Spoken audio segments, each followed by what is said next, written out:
إلى ولاية إن صالح، حيث دخلت حيز الخدمة منشآت رياضية جديدة ببلدية فقار الزوا، والتي من شأنها المساهمة في تدعيم هياكل قطاع الشباب والرياضة بالولاية على غرار مسبح جواري مجهز بكافة التجهيزات. يقول أحمد بن مسعود: مواصلة لمسار التنمية وضمن استراتيجية الدولة الرامية للتكفل بساكنة المناطق النائية، وبهدف تدعيم وتمكين الشباب من ممارسة نشاطاتهم الرياضية باختلافها، تم وضع حيز الخدمة قاعة رياضية مخصصة بقرية سلاف ومسبح جواري نصف أولمبي ببلدية فقرتزوة.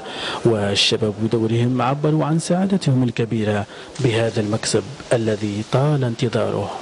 وان شاء الله يكون هذه القاعه تكون منبع للشباب نتاعنا، وتقدم من الاضافات لابراز المواهب الشبانيه، تعطي طموحات للشباب باش يمارسوا السباحه ويولي عندنا هنا فريق سباحه، ولكن نروحوا به حتى لبعيد.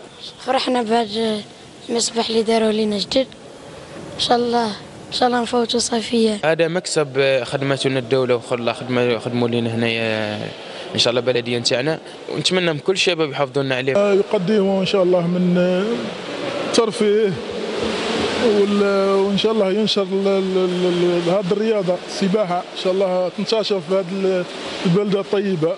نقلة نوعية هي التي يعرفها قطاع الشباب والرياضة بعين صالح من خلال مشاريع أنجزت وأخرى في طور الإنجاز خصصت لها أغلفة مالية معتبرة. استفادت بلدية فقرتزوة من قاعتين متخصصتين في الرياضة، بالإضافة إلى مسبح جواري وكذا مركب رياضي مجاوري، إضافة إلى المنشآت اللي متواجدة من قبل كدار الشباب والملعب البلدي، وهذا كله من أجل استفادة أبناء المنطقة من هذه المنجزات. إنجاز هياكل رياضية ومشاريع مختلفة في الأفق ستمس قرى وبلديات الولاية على غرار إنجاز بيوت للشباب بكل من بلديتي إنغر وفقرتزوة.